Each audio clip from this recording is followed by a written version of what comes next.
जय माता की। मैं पंडित सुशील पांडे।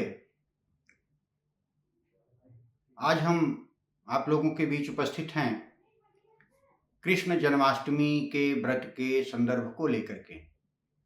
आप हमारे चैनल से जुड़ें, इसे सब्सक्राइब करें, लाइक करें, अपने इष्ट मित्रों में साझा करें और वीडियो को मेरे पूरा देखा करें, क्योंकि जब तक पूरा नहीं देखेंगे हम किस संदर्भ पे क्या बात कर रहे हैं शायद है कि आप समझ नहीं पाएंगे। आज हम कृष्ण जन्माष्टमी के व्रत को लेकर के आए हुए हैं, इस पर हम आपको बताएंगे। और निश्चित रूप से यदि आपने हमारी इस वीडियो को पूरा देखा, पूरा सुना, तो आप इसी वर्ष नहीं बल्कि हर वर्ष की जन्माष्टमी व्रत को लेकर के आप भ्रम से दूर हो जाएंगे। क्योंकि आप भी जानते हैं अक्सर कई बार ऐसा हुआ है कि जन्माष्टमी व्रत 2-2 दिन बता दिए गए हैं, आज नहीं है कल है। इस तरह से भ्रम की स्थितियां खड़ी हो जाती हैं। तथ्य और प्रमाण जो होते हैं हमारी ऋषि मनीषियों ने, हमारे ग्रंथों ने जो हमें सुझाया है, हमें उसी आधार पर व्रत आदि को मानना चाहिए। हम आपको जो भी बताएंगे वो प्रमाणों का आधार बना करके बताएंगे। अनर्गल बातें यहाँ नहीं होगी और मेरा उद्देश्य भी यही है। इसी उद्देश्य को लेकर के मैं इस YouTube पर आया हुआ हूँ कि लोगों के बीच से भ्रम, भय और अनर्गल बातों को हम दूर कर सकें। आते हैं मूल विषय पर। कृष्ण जन्माष्टमी का व्रत कब किया जाना चाहिए? आप जानते ही हैं भगवान कृष्ण का जन्म भाद्रपद मास की कृष्ण पक्ष अष्टमी तिथि रोहिणी नक्षत्र जब अर्धरात्रि में भोग कर रहा था, उसी समय भगवान कृष्ण का अवतार हुआ था।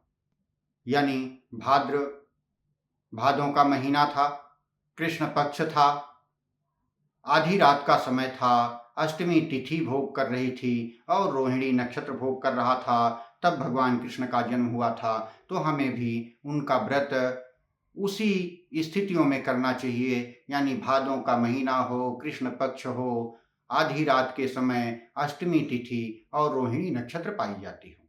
कई बार ऐसा भी होता है कि नक्षत्र और तिथियों में अंतर हो जाता है। तिथि मिल रही है, नक्षत्र नहीं मिल रहा है, या नक्षत्र है, तिथि नहीं मिल रहा है। तो ऐसे में आपको इस वीडियो में आगे बताया जाएगा कि हमें क्या करना चाहिए, कब हमें व्रत करना चाहिए, कब व्रत नहीं करना चाहिए। जैसा कि ग्रंथों को पढ़ते हुए मैंने पाया, आपको पहला उदाहरण मैं दे रहा हूं। वशिष्ठ संहिता में कहा गया है, अष्टमी रोहिणी युक्ता निस्यर्धे दृश्यते यदि मुख्य काल इति ख्यातस्त्र जातो हरि स्वयं। अर्थात मुख्य काल यानी रोहिणी युक्त अष्टमी तिथि आधी रात को दिखाई दे तो वही मुख्य काल है। उसी में ही भगवान का प्राकट्य हुआ था और हमें ऐसी ही स्थिति में व्रत करना चाहिए।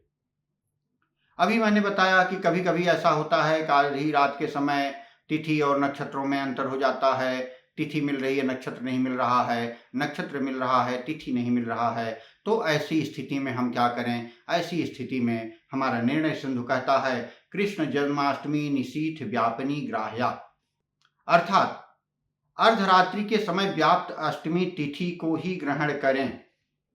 यदि रोहिणी नक्षत्र नहीं है तो अष्टमी तिथि को प्राथमिकता दी गई है, उसको प्रमुखता दी गई है।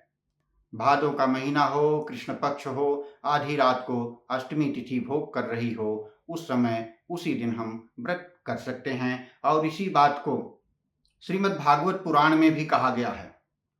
विष्णु पुराण में, अग्नि पुराण में, वामन पुराण में, भविष्य पुराण में, इन सारे पुराणों में भी कहा गया है, गते अर्धरात्र समय सुप्ते विसर्जने निशि, यानी आधी रात को अष्टमी तिथि है, भादों का महीना है, कृष्ण पक्ष है, हम व्रत कर सकते हैं। इस बात को अन्य ग्रंथों में भी हमें पढ़ने को मिला। अष्टमी कृष्ण पक्षस्य रोहिणी ऋतु संयुता भवेत प्रौष्ठपदे मासी जयंती नाम स्मृता। ग्रंथ कहते हैं, यदि संयोग से भादों कृष्ण पक्ष आधी रात को अष्टमी तिथि और रोहिणी नक्षत्र दोनों मिल गए तो बहुत बढ़िया है, उसे जयंती नामक तिथि माना जाता है। ऐसे समय पर व्रत करना सारे पापों का नाश करने वाला होता है।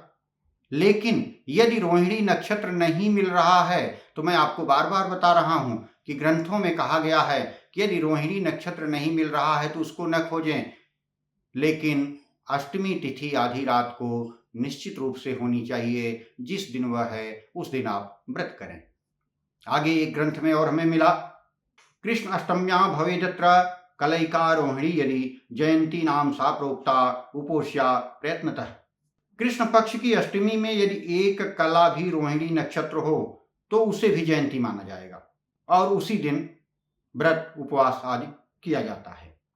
एक और ग्रंथ कहता है, रोहिण्याम अर्धरात्रे च यदा कृष्णाष्टमी भवेत तस्याम भयर्चन सौर्यहंति पापम त्रिजन्म। अर्थात आधी रात के समय रोहिणी में जब कृष्णाष्टमी हो तो उसमें भगवान श्री कृष्ण का पूजन करने से 3 जन्मों का पाप नष्ट होता है। अग्नि पुराण में मिलता है, समजायत गोविंदो बाल रूपी चतुर्भुज तस्मात् पूजे तत्र यथावित्तानुरूपतः।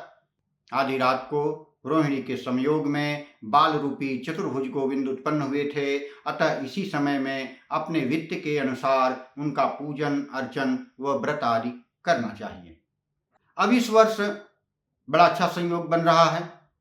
26 अगस्त दिन सोमवार को आधी रात के समय रोहिणी नक्षत्र भी भोग कर रहा है और अष्टमी तिथि भी भोग कर रही है।